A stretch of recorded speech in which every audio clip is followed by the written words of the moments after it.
My name is Bill Eisminger, and I'm the assistant site manager here, also an archaeologist. I've actually worked here for 43 years in various capacities. So I'm involved with public relations and exhibits and interpret training and the interpretation of the site for the general public.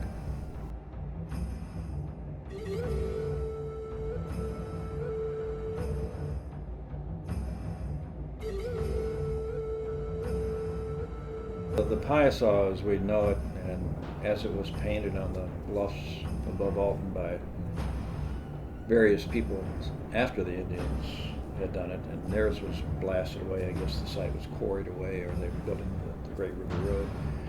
And the initial description of it, came from Marquette and Joliet when they came in 1673 and described what they saw painted on the bluff. And the thing is, they don't mention any wings in their description.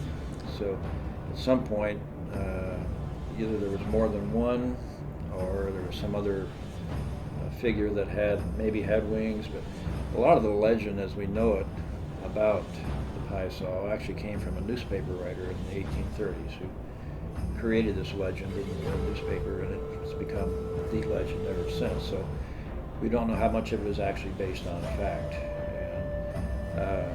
But we do know that this kind of symbolism, it's a creature that has a sort of a face that's sort of a cross between a man and a cat, or a feline figure.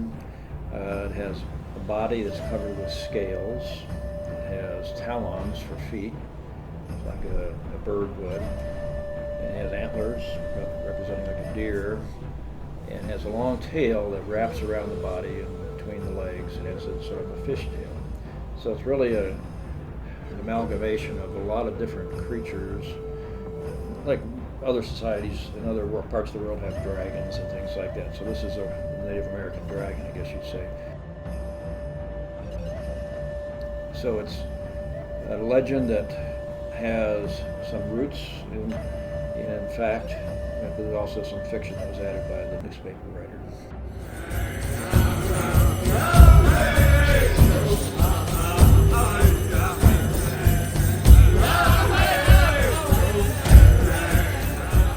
The purpose of the paintings like the Piasa and other petroglyphs and pictographs, paintings and carvings are probably in some way representing certain aspects of their belief system, but also they may be marking territory.